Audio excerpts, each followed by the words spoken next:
Also, it's just large and appropriate because I said that super casually. And I honestly don't care. Yeah.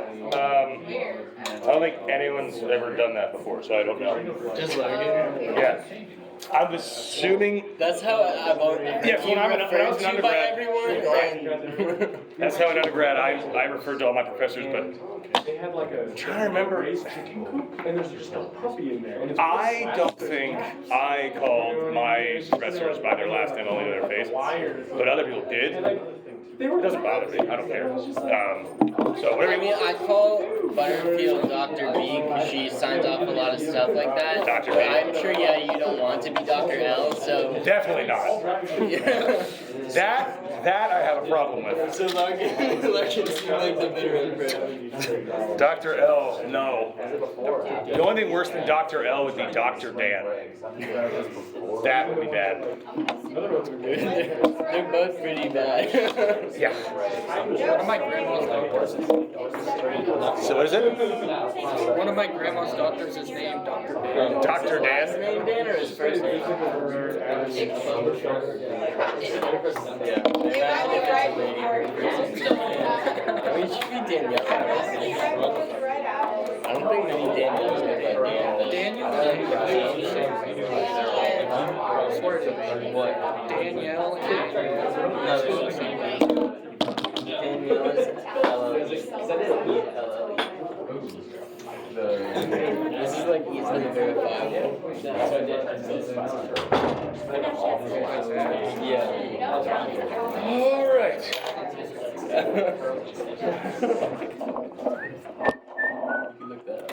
Hey everybody. Have you guys ever heard that whistling in the house is rude? yes. No, Raise your hand if you were told as a kid that whistling in someone's house is rude. I haven't figured out how to whistle yet. Yeah. So I was talking about manners in my class for intro, and I asked them about other, sorry, professor's calling. And one kid said, like, whistling in the house. And he said it like that was like a fact. That's like, chewing your mouth open. And I was like, what? He's like, yeah, my mom said if you go to someone's house, don't whistle in their house because it's rude. And I was like, okay, so if it doesn't hurt, like, why? It's annoying. I think it's just some people don't like it. Like my mom hates it. She like I did not learn to whistle because she never taught me how to whistle. I'm sorry. Go ahead. Maybe it's jealousy because a lot of people can't whistle. I might be, I suppose. It's like showing off. Right. Yeah. It's like, don't be a showboat. It's like, ooh, you can whistle. I feel like even fewer people can whistle well though. And is it worse to not be able to whistle or to whistle very poorly? Like, yeah, if you whistle really badly, like it's like playing a violin badly. Like, that would be really rude to do in someone's house. I don't think there's anything. Like it would be easier to bring a violin to someone's house and just play badly. Yeah. Watch someone who's gonna play bad in someone's house is already the kind of person who would bring it, I think. But you're right. I thought it was odd. Also, like elbows on the table. That one I've heard of before, but I've never understood that one. I always do. Doesn't make sense to Like, what are you me. supposed to do? Like, Because elbows are unhygienic. Especially since More so than hands? I thought it was like taking up room. You know what I mean? Yeah, that's what I thought. Some kid told me once with absolute confidence. He was like, sure. He was like, oh, it's because back in olden times, tables were circular and they weren't secure at the base. That was only in the middle. They didn't have legs. And so if your elbows on the table would fall. I was like, that cannot be true. But he was so sure. He was like, I'm telling you. I was like, Stable tables are a modern invention. stable tables. Exactly. So it's weird. All right. Exactly. Yeah, the ones we... Speaking of which, Philosophy After Dark is tomorrow night, 6:30. The topic we are going to be covering is, well, at least I want to frame it in the sense that, I'm going to call it love stinks. The idea being like, if you look at like people's understandings of love throughout history, typically it's like given exceptionally high praise, like all the time. I'm talking about romantic love specifically. But there are philosophers historically and just people in general who have pointed out that there are some severe problems with romantic love. Not just in the sense that people can have their hearts broken, but also that it gets in the way of like achieving all we can achieve as a human, and it causes us to make really bad decisions. I'll give you a quick example. Have you ever seen somebody, like one of your friends who's like in love with somebody that you know is like not good enough for them, right? And if they would just think about it rationally, they'd be like, why am I with this person? But what happens? You fall in love, and then you find out after the fact that like the person you fell in love with is actually a murderer, and you're like, but I'm in love though, so I'll help you cover up bodies. Right? So people make really bad decisions based upon like love, where if they were to just pick their partners rationally, then they wouldn't have these problems at all. Right? So just the idea that we're going to talk about is like whether or not romantic love was, I want to talk about, we can go anyway we want to go, whether or not romantic love is all it's cracked up to be. So the pros and cons, etc. And this is all leading into next Tuesday, Religion on Tap. So next Tuesday, Religion on Tap, February 27th. The topic is going to be love. For those that have never been to a Religion on Tap before, it'll be me, my buddy Father Drew Miller is coming back from South Carolina for this, and Dr. Wallace is going to be on stage, and we're all talking about love. So Father Drew will be taking the very Christian side of love, right? So it's all supposed to tie somehow into religion a little bit. I'm going to be talking about Kierkegaard, who I think has a very bizarre understanding of love, but also one that kind of makes sense when you think about it. And then Dr. Wallace will be taking the secular view, sort of like as not an antagonistic point of view, but like as an alternative way of looking at this and how it can be sort of juxtaposed against the way people think about religion and love, or love within religion. So I think it'd be really, really interesting to have the three of us on stage. Plus, Dr. Wallace and I, despite going to grad school together and being friends for like 15 years, we've never shared a stage before. Oh, wow. I know. So she suggested it. I said yes. So it's going to be awesome. I'm really looking forward to that. And her and Drew know each other too, so it's going to be like the friends upstairs. It's going to be awesome. Really looking forward. So Thursday, tomorrow, love as a topic, philosophy after dark, and then Tuesday, Religion on Tap. So I really hope you guys, and this is what I said this last year, and I really mean it. It is it's already a really cool event, but we are trying to present these ideas in ways that are like, on the expectation that the people that are listening kind of have some philosophical background, right? Because we want a Q&A that's going to like raise the bar a little bit, right? So like having people who are more advanced in their studies, people who are in the advanced philosophy classes, we really, really want you all to attend, because you guys can ask the questions, and then you can all show the younger students who are there mostly for extra credit, like what they have to look forward to and how this can be done, and like what the value of this kind of work is. So I really, really encourage you to come. And any questions? Okay, because you didn't ask, I will give extra credit. Yeah. How it will work is this, yes. What time is it? 7 to 8:30 next Tuesday. This will how it work. You have to sign your name twice.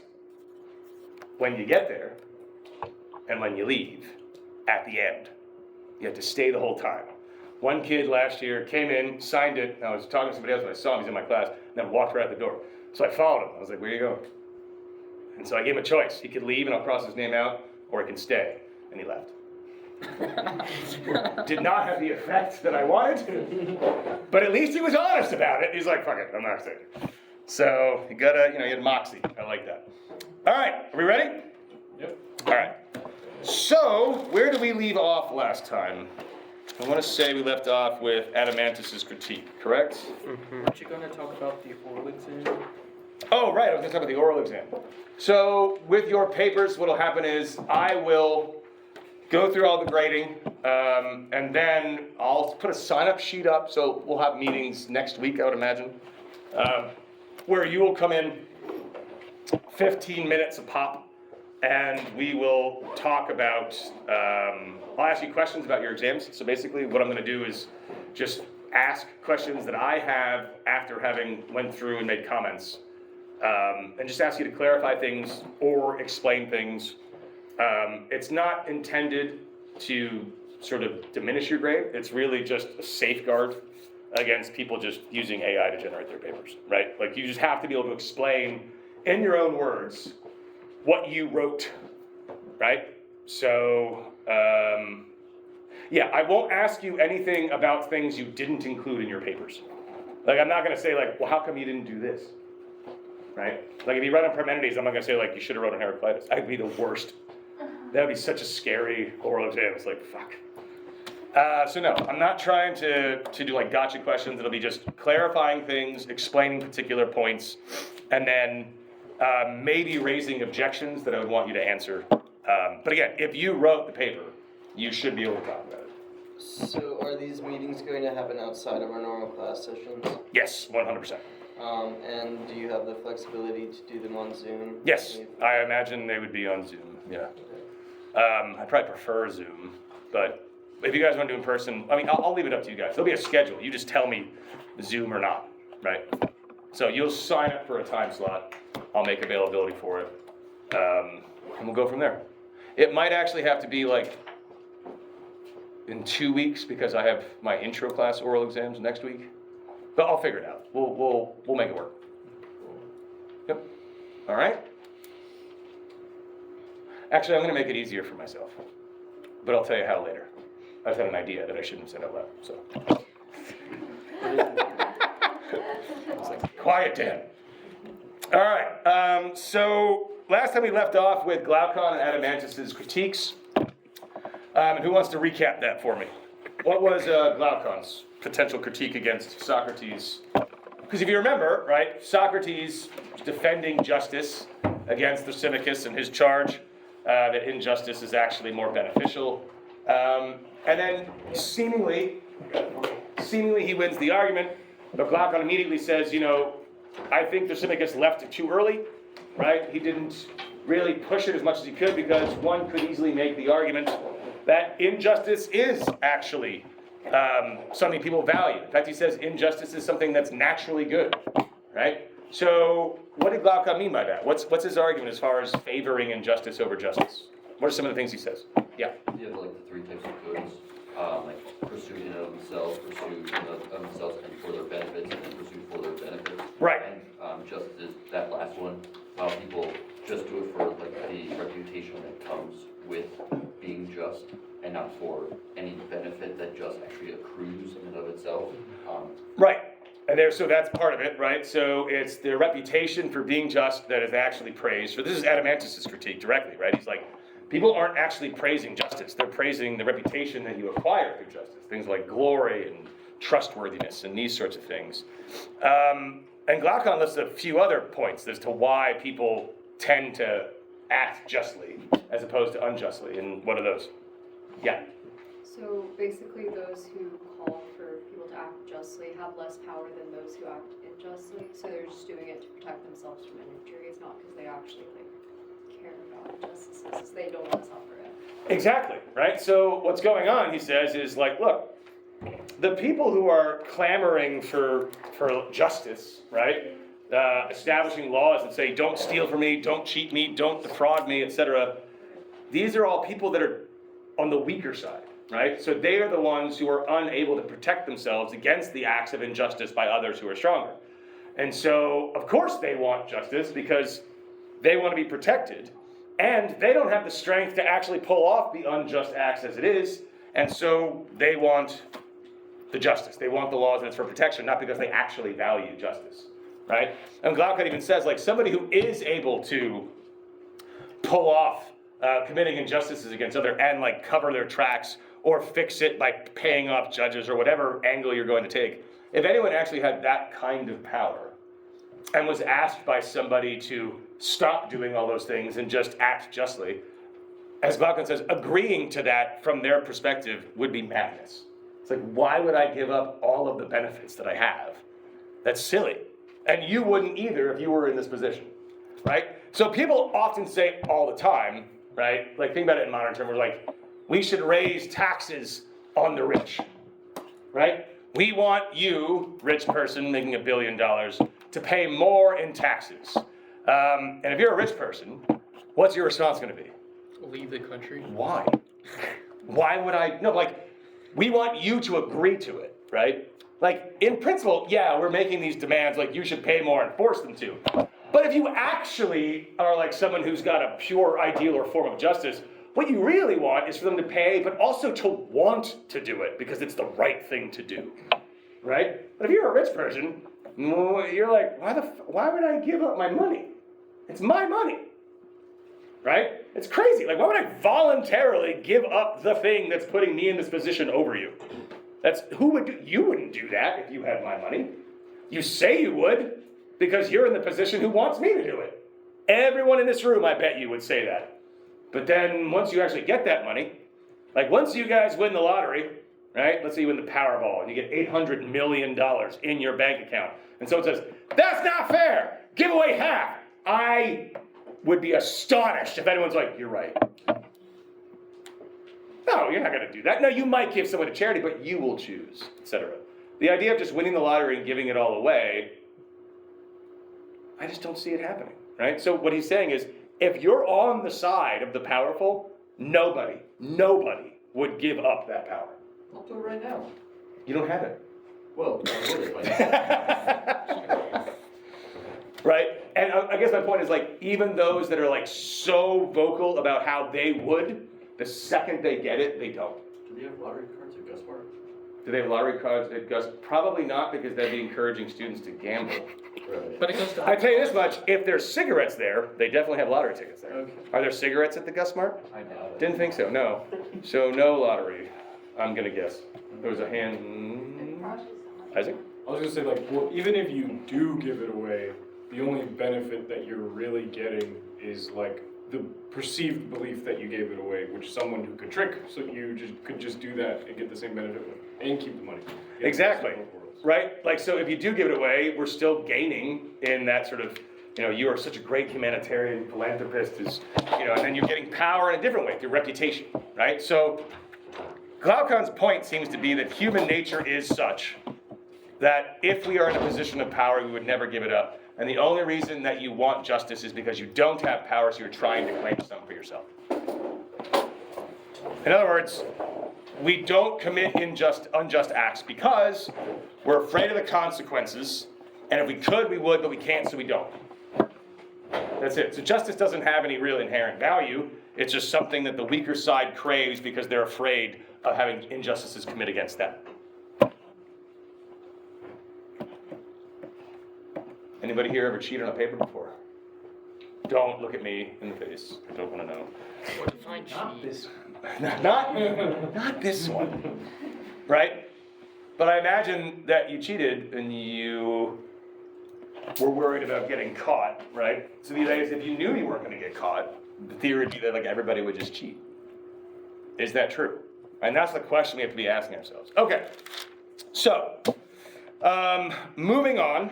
He actually pushes Socrates to start making his defense, which he does make. So this is going to be at 368E, right around there is where we're going to start talking about.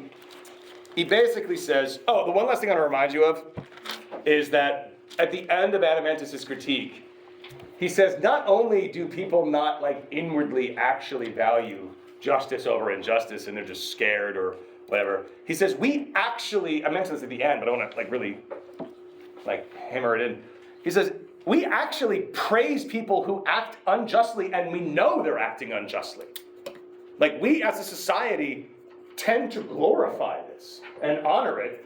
We're claiming justice and then we figure out somebody's acting unjustly. Now it depends on what they're doing, but we'll praise the accomplishments of individuals who achieved great things, but yet did so. We know they committed injustices to get there, but yet we still praise them. So it's if we look at it, it seems that we don't actually value justice. And so Socrates is put on the spot to say, like, you need to make a case to defend acting justly, because from our position, and maybe we should just start with that, it doesn't seem like there's any real benefit to it once we remove the reputation and all these other things. Because if you remember, what we're left with is these two individuals. The unjust person who, because they're unjust, gets all the benefits of being unjust. They accumulate all the wealth, all the power, all the glory. But everyone thinks they're just, so they get all the benefits of being just through the reputation.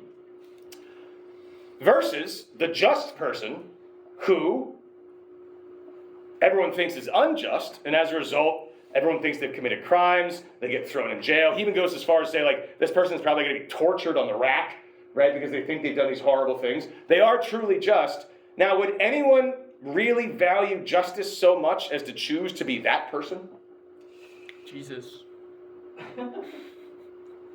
Aside from Jesus? Well, that's the point, right? But in theory, at this point, Socrates hasn't quite done that yet. But like, would you? And why would you? What is so important about being just if not only does nobody recognize that you are just, but you aren't even able to do anything within society? What Socrates seems to be claiming is, even if I am tortured on the rack, and you're right, Socrates does, so he's very Christ-like in that way. Even if I am being tortured on the rack and everyone thinks I'm a horrible person, it's still better to be just than unjust. Why? How? That's the question. You got something? There's, like,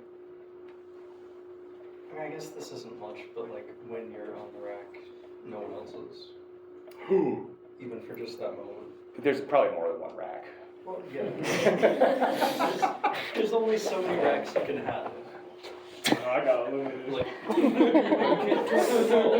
Is that a challenge? Oh man, that's awesome. True, but I mean, you could just make the category like, right, but like, wouldn't we say like acts, like engaging in society and doing, like acting in such a way as to help society out? Yes, if you're on the rack at that one moment, you're preventing someone else, but they'll just be on tomorrow, right? As opposed to acting in such a way as to eradicate the use of the rack at all, which, if I accumulated enough power, wealth, prestige, and influence, I could do, right? So his argument is, how is it better than the unjust person, right? Because even if I was unjust, I still want people to perceive me as just, so wouldn't a good crusade to take on be the eradication of torture? And then everyone's like, wow, what a great guy, right? And so I have eradicated torture, not for good reasons, but for my own benefit, but I still got rid of it, whereas you, the just person, didn't. You can't.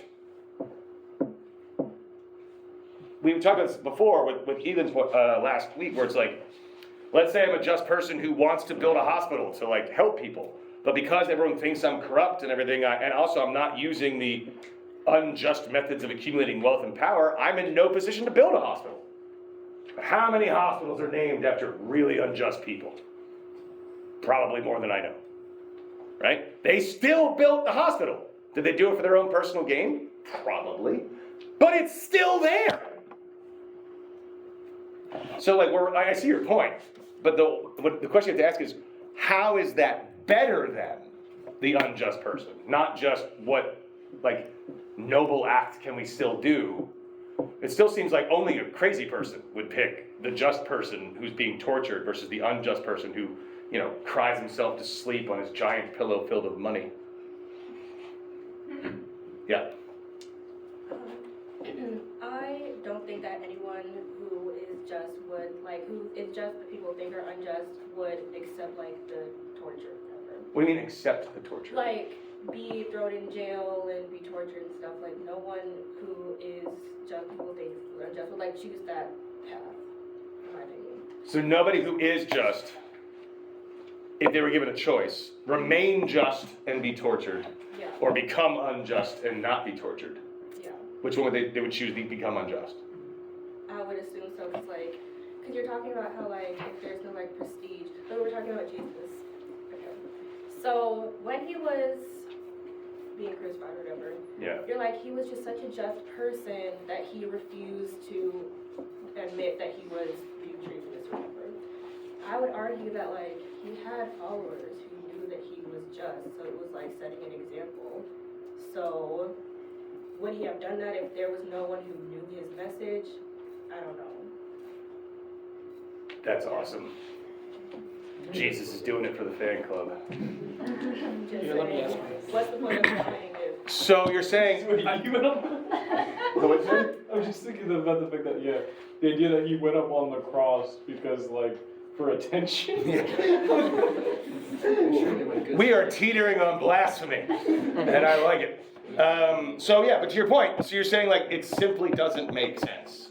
Yeah. if you're literally gaining nothing from it, aside from maintaining actual justice internally, as a just person. And that's exactly what Adamantus' point is. Like, he is essentially saying, like, only a crazy person would do that. And so the whole point is you have to give me an argument as to why I should, and it seems like you can't, because only someone who's insane would. Which then calls into question, like, so then what's the value of justice in the first place? If it's just personal gain, how are we going to be sitting here telling me that I'm better than the unjust person, where I'm after the same exact things that they are? And it seems like their way is significantly more efficient. Yeah. Okay, so I don't want to offend anyone's sensibilities with this example, but I was once given a would you rather by one of my coworkers that involved choosing either to engage in intercourse with a farm animal, but no one knows about it, or you don't do it, but everyone thinks that you do. It's basically the same thing that. Right. It's literally the same thing. I would argue that it's not. Tomato, really. Yeah, the platonic would you rather. Platonic would you rather. This can all be summed up by discussion of farm animals really quickly. But so I feel like the point is that it's like really easy for us to maybe say that we would all like steal money if we could get away with it, but maybe some experiences, especially at the extremes, become so difficult to live with that they are actually worse than like living with the pain of people like thinking that you're unjust because you've actually like done the thing that they think you did. Right, well, so what Socrates, I see what you're saying. What Socrates' angle on that would be, just to get back to away from farm animals.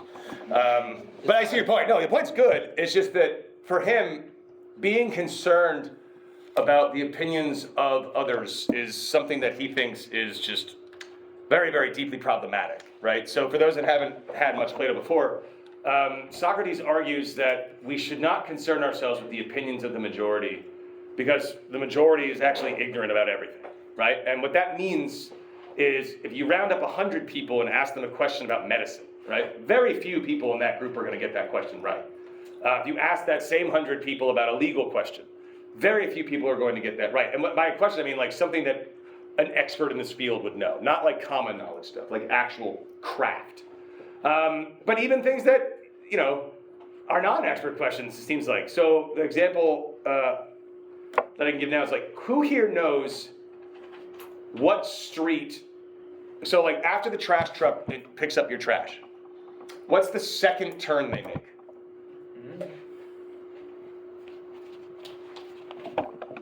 I think I know. The next street. So we have one person says, I think I know. I have a 50-50 chance. 50-50 chance. That's not certainty, but we'll take it. Even with those two, I think I know. That's 2 out of 26, right? So what Socrates is saying is like, if it's the case that the majority of people are ignorant as the majority about everything, then why should we concern ourselves with popular opinion? It's always going to be ignorant. And so we should only concern ourselves with the opinions of those that know. So to your point, Jesus is like, look, I don't care if everyone thinks I'm unjust because my friends know, right? And Socrates says this, but in a different dialogue, the Crito, and this goes to this as well, exactly this example, Crito, who's trying to bust him out of jail, and he's worried that if Socrates doesn't come with him, everyone's going to think he's a bad friend for not busting him out. And Socrates is like, well, you shouldn't care about the opinions of the majority, and they don't matter. And Crito's like, are you sure? Because, like, you're in jail right now, about to die because of the majority, right? And so it seems like in society that they're dealing with, like the majority opinion does matter in a big way, and that's why we want this reputation. That's why we want to position ourselves in positions of power, and we can manipulate public opinion. We can manipulate the opinions of others to gain in that way, whereas it seems like the opinions of the majority can also, because they're wrong about it, this person actually is just, well, now they're in jail, now they're being tortured. And so how is Socrates really going to hold that position? To say like, no, it's better to be just in the opinion of the majority, say that I'm a horrible person. Like, it seems like you're not really gaining, right? And so as we're going to see, we're going through this, again, we don't get to the answer to this till book 9, but Socrates actually does defend this position. And he actually does claim, he makes an argument at least, later, that person on the rack is actually a happier person. Like they are living a better life in that moment than the unjust person who's sitting at the top of the world. Yeah.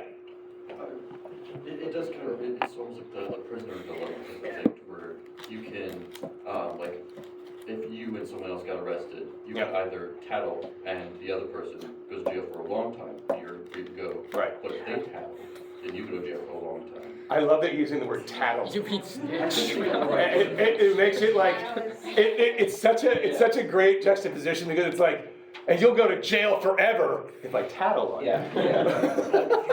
If neither of you tattle, you go to jail for I'm sorry, I can't imagine this without imagining 7-year-olds in the room. Oh, that's awesome. No, yeah. That's the only scenario where like justice is kind of useful if everyone is on the same like That's side. still for like the social. I would argue it's every scenario. That's still like the Hobbes sort of thing, where it's Which is what? we're just agreeing to it because we're afraid of what would happen to us if it happens against Right. us. Exactly. Yeah. So Socrates, but he's offering the alternative, where he's like, no, it's actually better for you as an individual to have a just soul, regardless of what happens to you, right?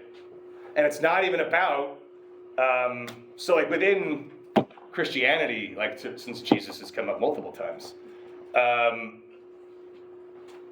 acting justly despite people thinking whatever they're going to think, you still are given a reward at the end, right? So like, it seems like from a Christian perspective, now, whether or not that's an appropriate Christian perspective or really on what Christianity is really going for here, this idea of a reward for acting in certain ways extends beyond just the peacefulness of my own soul. It's like, no, you get eternal, everlasting peace with God. And if you don't do it, you get punished. So you can see how people might take that, like, I'm afraid of punishment thing, even beyond this life to the next life. But Socrates is actually going to argue, like, even if there's no afterlife, there's no reward afterward, it's better to be just and be tortured than not. That's an extreme position to hold. Yeah. In Christianity, I mean, you could be just or unjust because at the end of the day, if you're unjust and ask for forgiveness, you're just again and you get the reward anyway. That's in there too. Yeah, you could just fix it. Yeah, so in Plato too, right? He does say that earlier. He's like, and if you're unjust but you have enough power and wealth, you can just make enough sacrifices to the gods and your bill is clear. Like, so even if there is an afterlife, we're good. Yeah, the Christianity forgiveness one's following the same pattern from that, right? So we could theoretically ask, but you have to be sincere, right? You can't just ask for forgiveness. You have to like actually mean it. Yeah, apparently. I hope so. Yeah, I already know where I'm going, so I'm not gonna worry about it. Yeah, Can we go to the next person? I lost it a little bit. yeah, and then we're gonna move on. Yeah, go ahead. So, like, I was thinking about, like, how, like, the unjust person, have you ever seen the movie American Psycho? I love that movie. I saw the movie in theaters. I was the only person laughing, which made everyone else very uncomfortable. But I didn't understand how they didn't realize how funny that movie is. That movie's amazingly funny. Yeah. Well, like, think about, like, how the unjust person, when they see themselves in the mirror, like, it's almost like they can't truly see themselves in the mirror because they can't, like, bear the burden of that reality of who they actually are. But the just person, of Socrates in this case, he's looking in the face of death, the face of torture, and he's feeling the purpose and understanding the purpose of life, and understanding that what he's doing will eliminate injustice and could theoretically make society more just in the majority and illuminate their ignorance. So, no, it could, and I see what you're saying. So it's like, well, I have to, and part of what Socrates is doing is standing by his principles, right? So when Socrates is facing death, he has this opportunity to escape, and he doesn't because he says that escaping from jail would be an unjust act, right? And so part of it, we can interpret that to say, like, if he escapes and commits this unjust action, then everything he said, everything he's ever stood for his whole life is moot, right? So his critics can say, like, see, I told you. Not only does he commit unjust actions by escaping from jail, but he's a coward, and blah, blah, blah. So by becoming a martyr, right, and this is actually historically true, Socrates becomes a martyr. That's what immortalizes him, right? If Socrates escaped from jail, we might know about it, but if Christ gets down off the cross, like, that shit stops right there. You guys ever seen the movie The Last Temptation of Christ? So Martin Scorsese from this, Willem Dafoe plays Christ. Wow. And it works. And in it, like Satan tempts Jesus to come down the cross, and Satan convinces him. And then the whole movie is like Jesus just lives a completely normal life, marries Mary, and then that's it. Wait, how'd he get down? The Satan helped him. Satan's like, I'll help you get down. Yeah, Satan. So, yes, that happens, but notice how what Socrates is pushing for is not the proposed benefit that society will get because they'll look at me as this sort of shining example. Because that happens, but if that's why I'm doing it, then I'm doing it for some benefit. That's why you don't choose to be the just person, but you're put in an opportunity to where you can be the just person, and through that, you usually have to make self-sacrifices. Which would then be choosing, though, right? In the moment, right? And so I guess what I'm saying is like, Socrates is doing the extreme thing where, again, he's saying like, if you told me, here are your options, Scrooge McDuck, right? Or a guy getting tortured on the rack, but just unjust. Is Scrooge McDuck unjust? I just figured he was, because he dives into giant vault of gold.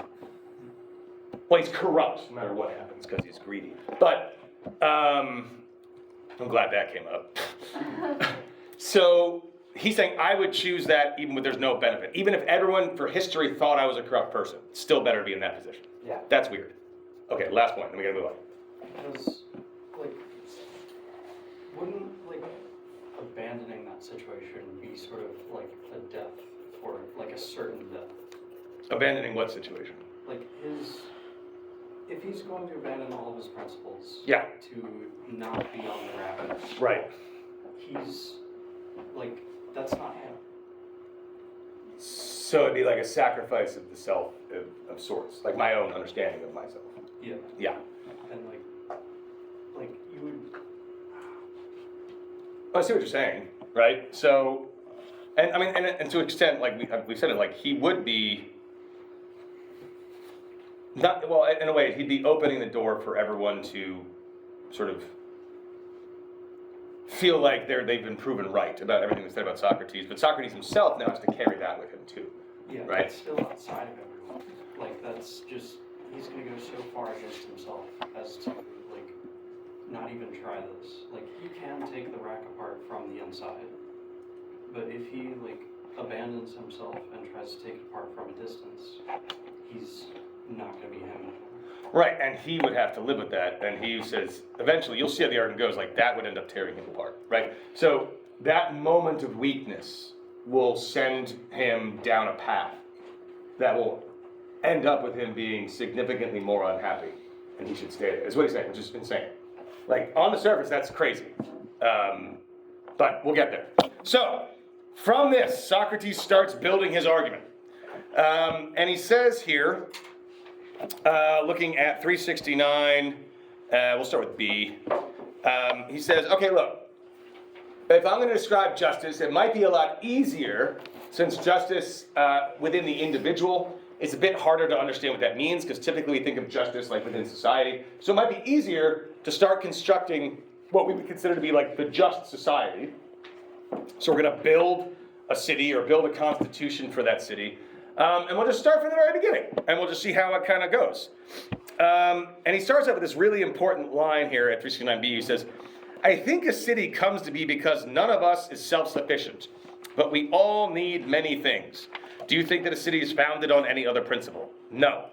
Now what you're going to see here, which is amazing, and you'll see it a lot in later middle Plato, is Socrates just starts talking, and everyone just goes, yes, no, yes. Okay, Socrates. You're so smart, Socrates. Of course, Socrates. How could it be any other way? And so basically their interlocutor, since the person he's talking to, just becomes like a sounding board for these ideas.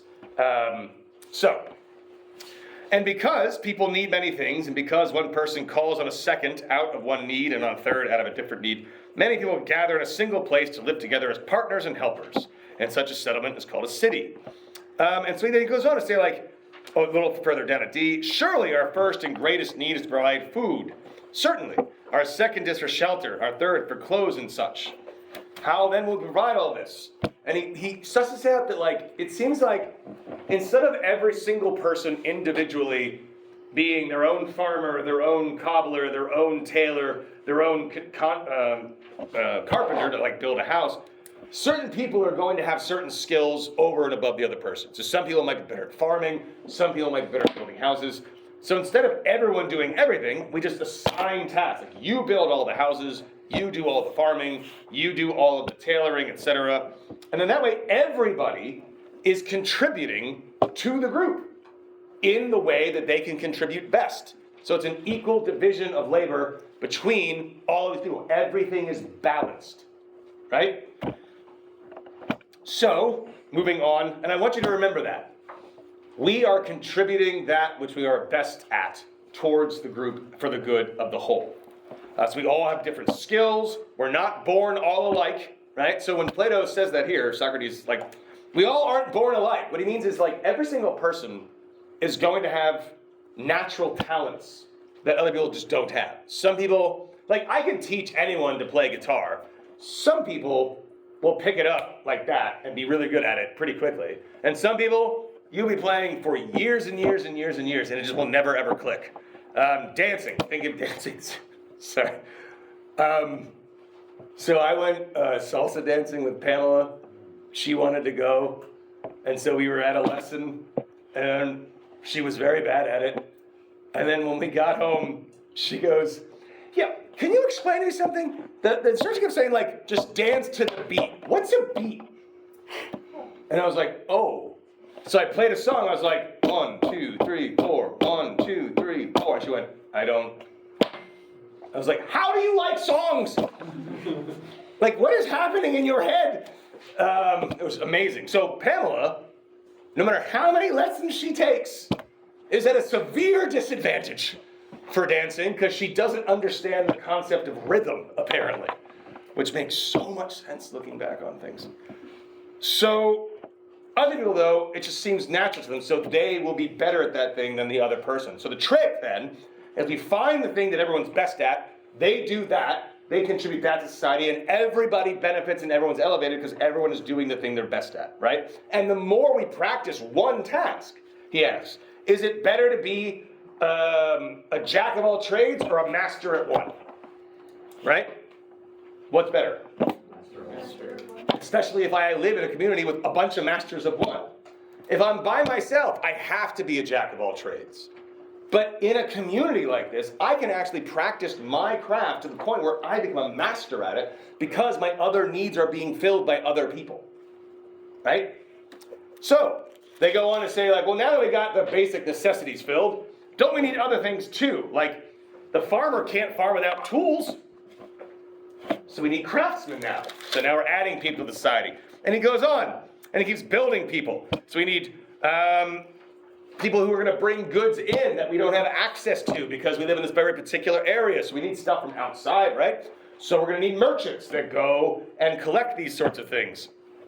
And we're going to have retailers, right? So we get all these imports in, we need people to sell them, right? And they're going to exchange those goods for the farmer's goods or for the tailor's goods, etc. So there's just like this bartering system kind of going around, right? But the thing is, other societies might not like the fact that we're just bringing random shit they don't want. So now we got to develop our own currency. And you can see how very, very quickly we went from like a very small, self-contained little, not even a city, just a unit of people. So like, well, if we have this, now we need this, now we need this, now we need this, right? Then he goes on to say, like, we also need servants, right? Because, like, there are some people who just, they're not smart enough to do stuff, but they're strong. If you don't believe me, this is at 371E. There are other servants, I think, whose minds alone wouldn't qualify them for membership in our society, but whose bodies are strong enough for labor. These sell the use of their strength for a price called a wage, and hence themselves are wage earners. So these are like day laborers, basically, right? If we're going to farm, and we're going to do all of this, right, like, and have enough stuff for everybody, the farmer alone can't do it, right? So you need workers, right? And so these are going to be people who had the strength to work, but they couldn't be a farmer on their own. And so there's got to be a place for these people. We're making space for these people, basically. We're not leaving anyone behind. We're playing to everybody's strength. And then he says, so that's it. The wage earners complete our city, huh? And then they ask this question, then where are justice and injustice to be found in it? This is right before 372. With which of the things we examine did they come in? He says, I have no idea, Socrates, unless it was somewhere in some need that these people have of one another. Right, but he starts saying, like this right here, this next paragraph, he basically says, like, look, this seems to be a good city.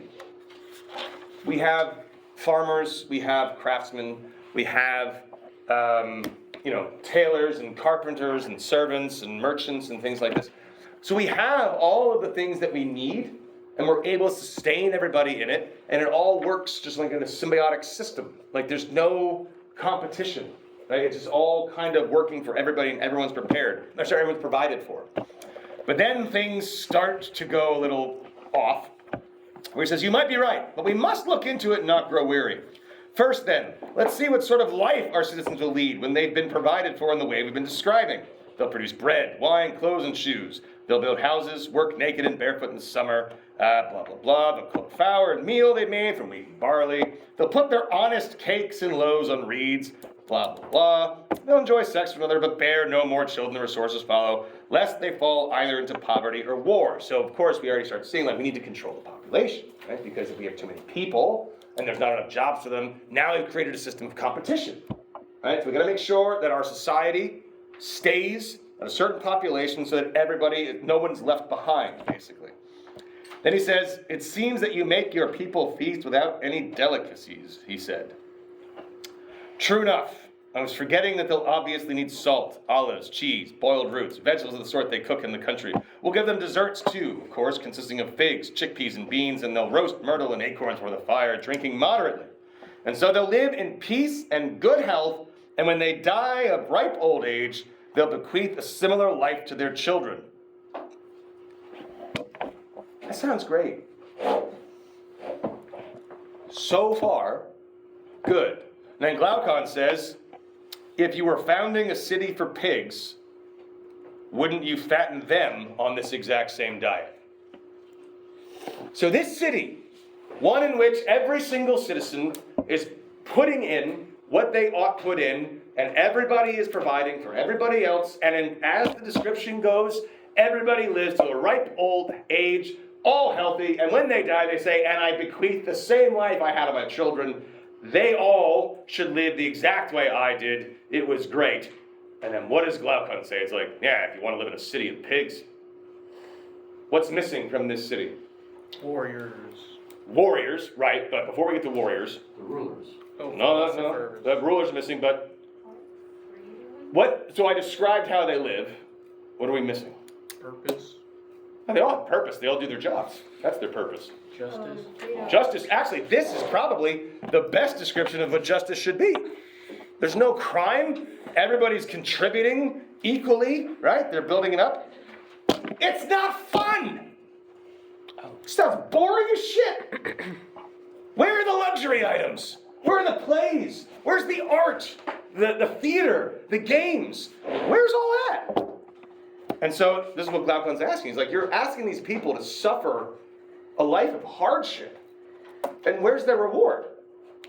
Right? This whole idea that we need to work hard, and I'm contributing, and I'm doing what I do to help out everyone in my society, but on the weekends, I want to have fun. Who wants to work 24/7? Sounds terrible. So we need luxury items, obviously. You know?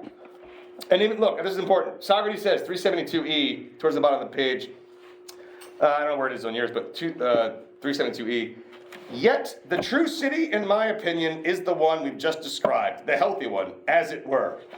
But he ends up saying, like, what you're talking about, Glaucon, is the luxurious city. So, just for the sake of argument, let's study a city with a fever, if that's what you want. Right? So, he's comparing the city he just described, one which is very much like communal, right? To one, and that one's healthy, to one that he says has a fever, right? In this city, we're of course got delicacies. This line at 373, the ordering of this struck me. In this city, of course, we'll have all sorts of delicacies, perfumed oils, incense, prostitutes, and pastries. Yeah, that's an interesting order of those things. We mustn't provide them only with the necessities we mentioned at first, such as houses, clothes, and shoes, but painting and embroidery must be begun, and gold and ivory and the like acquired. Isn't that so? Yes. Well, if we do this, then we have to enlarge our city, for the healthy one's no longer adequate. We have to increase it in size, and with that a multitude of things that go beyond what is necessary for a city. Hunters, for example, and artists, and imitators, many of them who work with shapes and colors, many with music. There'll be poets and their assistants. I think it's hilarious that poets had assistants back then. Actors, choral dancers, contractors, and makers of all kinds of devices, etc.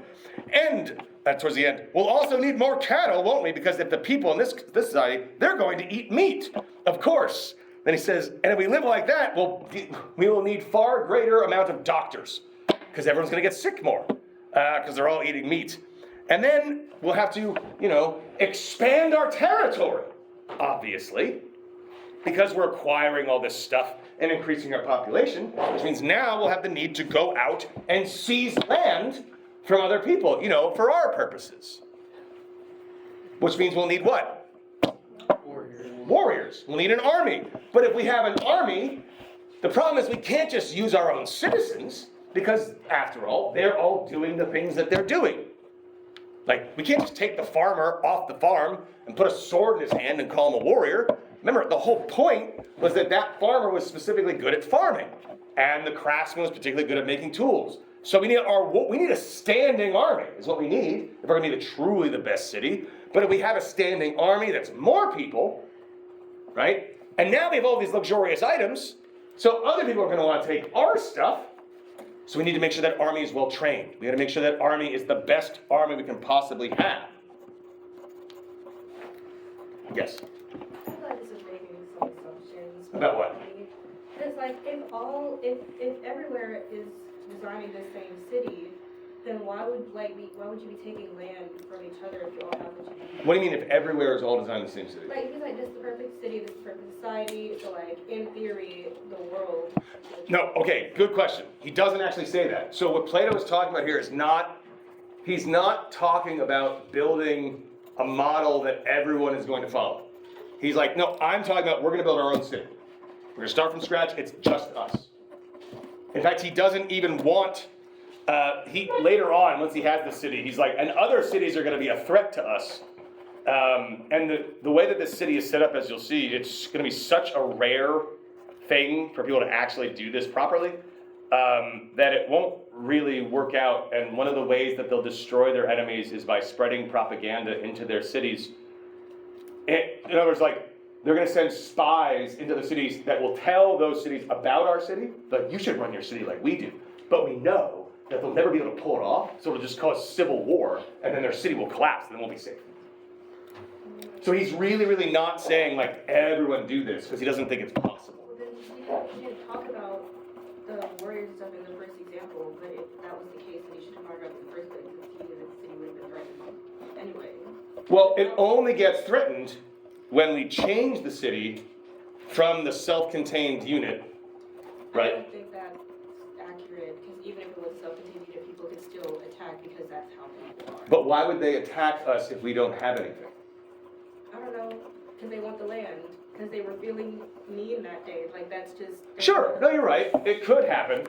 But what Socrates, and he brings this up later on, right? So he's like, look, we aren't going to have, because he gets through this city in particular is not going to be the perfect city.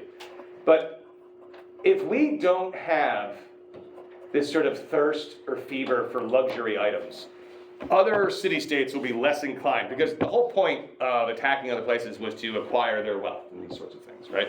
But if we don't have that, because we don't need it, because we organize our city in such a way as to not have a problem, then we will get attacked significantly less. And you're right. Other places might say, nope, want to attack you anyway. So what we do is we form alliances with other city-states, and we promise them, hey, look, if you come help us fight this enemy, you can have all of it. So that way, they'll protect us, because they know that if they need help, we'll help them fight and keep that alliance going. And every time we fight a war together, they get everything, because we don't want it. He still didn't bring up the warriors in the first example, but. No, I know. But the issue is we wouldn't have enough warriors to do it. The issue here is, like, once a city becomes bigger, I see what you're saying. Like, we would need warriors from the jump. But you can see it's like he's progressing through the building of this city. And eventually he's like, and we're gonna need an army because people are gonna start attacking us, and they're gonna start attacking us because we have the things they want. Is there a chance that a small little society or village gets attacked? Obviously, that happens. But if you were a raider, the thing you want to attack is a place that's gonna have the gold, right? I can spend my time attacking a small village, or I can go after the city, right? What's gonna have more luxury items? I'm gonna be after the goods. This place doesn't have any goods, so it's totally, unless I'm just going around randomly killing people, which obviously a possibility, but more likely, if I have to choose between a poor city that has nothing that I want, or the wealthy one, I'm gonna go after the wealthy one. It just makes more sense. So, yeah, I see what you're saying. Go ahead. Yeah, and from what I can tell, he's also not talking about the warrior's like starting point as like starting from protection. Like the need for warriors is because like this city is expanding at the level that it is. The need for warriors didn't come from that like we might be victim to attacks. It's actually in the same sentence, but you're right, the ordering is, so it's at 373D where it says, then we'll have to seize some of our neighbor's land if we're to have enough pasture and plow land. Then the second sentence, and won't our neighbors want to seize part of ours as well? Right, so he starts it. He's like, but we're gonna have to take people's shit. But oh yeah, they'll probably want to take ours too. So then we definitely need an army. So moving on, here's where it gets interesting. We need to train these people. And it's not just that we'd be taking the farmer off the land, but this is the origin of war, right? So look at 373E. He says, right there, right, the parts as well. If they too have surrendered themselves to the endless acquisition of money and have overstepped the limit of their necessities, then our next step will be war, Glaucon, won't it? It will. We won't say yet whether the effects of war are good or bad, but only that we've now found the origins of war. It comes from those same desires that are most of all responsible for the bad things that happen to cities and the individuals in them. Right. Then the city must be further enlarged, and not just by a small number either, but by a whole army which will do battle with the invaders in defense of the city's substantial wealth and all of the things that we've mentioned. So notice how he's saying, like, as this city progresses, as it would, and grows in size, we start seeing the origins. And again, I want you to remember, like, the city of pigs is talked about for like 5 seconds, right? But when we add luxury, when we make things beyond what we need to survive, all of these bad things start happening. So, gets through that. And then he starts talking about the degree, the work. He calls these soldiers the guardians at first. And so this is at this is going to be starting at 374D. He says, then to the degree that the work of the guardians is most important, it requires most freedom from other things and the greatest skill and devotion. I think so. And doesn't it also require a person whose nature is suited to that way of life? Certainly. Then our job, seems, is to select, if we can, the kind of nature suited to guard our city. And by God, it's no trivial task that we've taken on. Insofar as we were able, we must shrink from it. And this is, he starts comparing the proper disposition of guardians to that of a dog. Where he says, dogs need to be, guardians need to be courageous. And they're not dogs. They're very courageous animals. And not just that, but they're very spirited. And who are dogs most aggressive towards? Those that they don't know. They're immediately suspicious, on guard, all the time. What about people they do know? Dogs are awesome, right? They're so kind and gentle, and they just want to help you if they know you. If they don't know you, they're savage. They can be, right? We want our guardians fierce to those who they do not know and gentle to those that they do know. This is what it means to be a good guardian, right? And he even says, and they must be philosophical, like dogs are. What does he mean by this? How are dogs philosophical? Because they always learn. They always learn. You're on the right track. So, dogs, when they don't know somebody, it makes them very uncomfortable and agitated, right? And then they come to know that dog, and now they love that person, right? So he's basically saying, like, philosophers are basically uncomfortable by ignorance, right? They want to seek it out, they want to learn about it, and when they do, they come to love the wisdom that they've acquired, right? So dogs, in this way, are philosophical. So our guardians need to be spirited in the sense that they are going to be the greatest soldiers. They'll defend us to the end. They'll die for it. But they'll also be very, very kind to the people that they know, the people that are the citizens in their city. But they also be philosophical, pursuing the truth at all times so that they don't find themselves falling into a system of injustice, right? So this is at 376c. Philosophy, spirit, speed, and strength must all then be combined in the nature of anyone who is be fine and a good guardian of our city. And here is where he starts talking about the education of the guardians. In this section, right, leading into book 3, the entire conversation shifts to what kinds of things should we use for the education of our people, and what kinds of things should we not allow them to understand or come to know. In other words, are there materials, are there ideas that are just too dangerous to allow into the educational system of our youth? What do you think, generally, before we get into this? Should we censor what we teach our children, or even our citizens in general? Are there certain ideas that are just so dangerous that if we had the power, we just say, nope, no one will even know that those ideas exist. They just are off limits, and we won't let anyone who's espousing those ideas come into our society. Yeah. So I'm not talking about like for our society currently, but for this example, Yeah. I think it might be good not to teach them like other forms of government, just so they can be like, oh, you know, oh, this seems really nice. I think we should have that, and that leads to like a revolution. Yeah, so if we have other forms of government that might be seen as in competition with ours, having that kind of idea could be very problematic, right? So we don't want people to think these sorts of things. In fact, to your point, that's literally the strategy that he employs to destroy other cities, right? It's like, we will tell them about our government, and then that, like a virus, will spread through their population. It'll be an uproar, and there'll be like a revolution, and the whole city will fall apart. So yeah, having other ideas of government is problematic because it causes strife within society. Do you guys think that's true? Think about the current situation. How many people here find themselves angry at people who disagree with them on how our country should be governed? Well, it depends on the person. Well, what do you mean by that? Because, like, you can disagree amicably with someone, but if the other person's, like, annoying and dumb, then I get mad.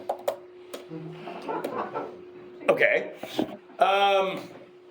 True. But notice you would still get angry at somebody, right? And what makes someone annoying and dumb? It's like, you know. Because like a lot of people would argue that like anyone who doesn't believe in their, views regarding government, like they're idiots, they're stupid, they're destroying this country. But even if we think about it as like outside of our own individual experiences, right? Do you not all see the turmoil between people who disagree on how to govern, right? That people have completely conflicting ideas on how best to govern our country. This leads to protests. This leads to violence in the streets. This leads to violence in debate. This leads to a lot of hatred between different groups. That is all strife within society. Yeah. But like, if you have perfect city here, why would you be concerned about that? The only reason we can maintain the perfect city is because we have to keep those ideas out of the ears of other people, because people are people. But like I understand destroying other civilizations by telling them about your perfect city. Right. But like, if you're getting other people's imperfect in comparison ideas of government, Yeah. then like, how would that affect the perfect city? Okay, have you ever heard of the Nazis? So the Nazis, before the Nazis, they had the Weimar Republic, right? Which was effectively, for lack of better, like it's basically what we have now, right? So you have you have like a congressional system where there's elected officials, etc. People get a vote, right? What we were running now. The Nazis went in and basically convinced everybody that their system was better, and people bought into it, despite the fact that they were already in what we would hopefully say was, that I think we can all officially say that what we have currently is better than Nazism, right? So their system was better, and yet completely swept away by it. Because the danger is this: even if I have something good, if somebody is good enough at convincing me, I will buy into the other thing. Have you guys ever heard someone speak before, or gone to a concert and just found yourself overwhelmed to the point where you're not even thinking clearly? Sober, right? I want to be very clear about that. Or just found yourself sort of mesmerized by someone talking, and then later on you're like, oh, wow, I really wasn't thinking about that clearly. Socrates talks about in a different dialogue than Menexenus. He's like, the problem with public speakers, the problem with rhetoricians, is that they're so good at their job. They're like snake charmers. They're so good at it that even a level-headed person will leave, that rally feeling 3 feet taller, right? And then a couple of days go by and the spell wears off and you're like, what the fuck was I thinking, right? But not everybody will come to their wits, right? Some people are just going to be convinced because these ideas are enticing. These ideas are sexy. So you buy into it when you shouldn't, because not everybody's going to have the intellectual ability to suss out right from wrong. Plato's like, look, some people are just idiots. But who would tell them, or who would try to convince them that other ideas are better? Anybody who doesn't live in our city. But then they wouldn't be in contact with those people, right? Because we're not letting them in. Yeah. Exactly. So how would that be a problem? I'm not sure I'm following you now. How is the outside government? Oh, why would we be destroying other cities? No, why would it destroy our city? Oh, just talking about government, teaching about government? Yeah. Oh, we haven't really gotten to the issue. We can't. Not everybody is in a position to learn about all this stuff, right? Because they won't really be able to understand it. And the danger is, if some people who don't have the intellectual ability to recognize how good our city is, if we start introducing all these other ideas to them, they won't be able to tell the difference, and so they might go and start preaching this other stuff to other people. Have you ever talked to somebody about politics and it's not like you disagree with what they're saying, but you're like, you literally don't know what you're talking about, right? Dr. Wallace and I went to a bar one time where a bunch of socialist leaders within the city of Memphis were gathered to drink and discuss. And I was taking a class on Marxism at the moment, and so I just read all this stuff. And I'm hearing people talk, and I'm like, I didn't engage. It's none of the people here, I think, have read Marx before. And yet they're screaming about it. And I was like, and that's the problem.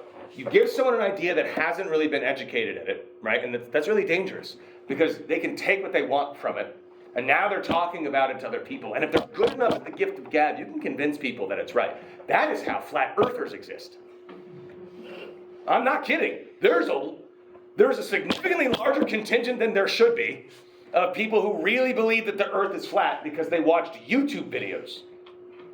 I mean, duh. They're convinced. That's horrifying. And think about this. The people that were convinced were told their whole lives that people who believe the earth is flat are idiots. And yet, they watch 2 videos and they're like, whoa, you're the idiots. That's why. Because despite all of the education to the contrary, you're still able to be duped. And that's why we have to limit who learns what. If we don't introduce the ideas in society, even in a negative way, then they won't have any ability to think about it. If you don't know the idea exists, you can't have an opinion on it. Because then it'd be nothing, right? You don't even know it's there, so you can't think about it. Right? Yep. 1, 2, 3. You can't introduce the idea of self-determination because Self-determination? Yeah, No. That's crazy. Because people, we have a chain of command, I guess, where people have certain jobs they need to have. So if you have a kid and you have one kid that needs to be a farmer, if they don't want to be a farmer, then that disrupts what Oh. people need to do. You know? Yeah, so we didn't get there yet. But your kids, you won't even know that they're your kids. You don't get to choose to have children. Because like, what if your kid, to just start from the beginning, what if your kid is shitty at farming? You're right. We don't want someone who's bad at farming to be a farmer. So every person that's born in the society, we're going to get there eventually, but since you asked, is given initially the same exact education, right? And then as people develop in age, their skills will sort of be revealed, and then we will siphon people off into the fields that they will be the most productive in, right? And the best in, which means we're going to increase their self-esteem too, because they're like really good at what they're doing. And since we want them to be the best farmers if they're good at farming, or best swordsmen if they're going to be soldiers, we're going to give them all the best trainers they could possibly get, the best masters of their craft, so that everyone in our society will literally be the best they can possibly be at the jobs that they're naturally best at. Okay, well, still, what you're naturally good at doesn't mean that's something that you want to do. And if you know Oh. that there are things that like you're passionate about, but you're not good at, but you might want to pursue, Yeah. you're not able to do that. Yeah. So, that's so selfish, right? That has nothing to do with justice. Justice is doing what you can for the good of society. And the problem with passions for Plato is that it gets in the way often of like what we ought to do. So like for him, the idea that you would give up, you would refuse a life of being a farmer when you're best at being a farmer to like go write poetry and you're not even good at poetry. So what we would do is we got to get rid of this idea that you should be living for yourself, right? That is exactly why Thrasymachus gives this shitty definition of justice, because he's all about him and his passions and what he wants and what he desires. Whereas in a perfect, just society, we will educate you as such to recognize that it is not about you. It's about this. And if we're good enough at our jobs as educators, we will convince you that farming is what you're passionate about. Well, that's what I was saying. Like you can't let people have the idea that what, you know what I mean? It's like, I do. No, you're right. Plato's like, we cannot let people be in a situation where they should be a farmer when they want to be a soldier. Yeah. So we just don't let that happen. So it's more of like a collectivistic culture. Yep. It's not individualistic at all. Everybody's in it for the good of the state. Yeah. So if we look at collectivistic cultures today, Mm-hmm. could you draw like a parallel between their cultures and what Plato is saying? So name one that you're thinking of. Like, I think like during the pandemic, and there were like Asian countries who were able to like lower the curve because of the idea that it's not about me, it's for the better of people. So they were more likely to wear masks and things like that, because that just wasn't their idea of like, it wasn't individualistic, it was more so. Yeah. So for him, it'd be everybody in it for the good of the whole. Yeah. So we'll do what's best for society, not what I want. And what Plato's getting at is what's best for society is what's best for you. Right? So we just put society first, and then you benefit, as opposed to putting yourself first, which creates competition and everything falls apart. That's what he's getting. That's what he's going for. That's what Plato's actually pushing for, at least in this version of the city. Now, whether or not this is actually something that's going to work, or that he actually likes, that's the question. Like, is he being serious about this? Right? Because what you're going to see eventually is that we just started on what we should or should not listen. Like, we're going to kick out, first off the bat, the first thing he says is all mythology. So like Homer, Hesiod, all of these great myths that have been considered the paragons that we should follow for like perfect morality. It's like, they are the first things to go. We've got to get rid of them because they're telling people things that aren't true. For example, in those stories of the mythology, are the gods good or bad? They're horrible. They make terrible decisions, and they do horrible things. He's like, these are not good role models for our children. This is like showing horror movies, okay, John Wick, right? John Wick, I love those movies so much. I'm trying really hard to get, it's like Seinfeld and philosophy books. I've been pitching John Wick and philosophy every 6 months to this guy, and he's like, not yet. They still said no. I was like, you'll come around, I'm telling you. So, John Wick is obviously the hero of those movies. You kill his dog, he kills like 300 people. And we're like, yes! But now what's a kid think? Kid watches the movies like, killing people, a lot of them, is good.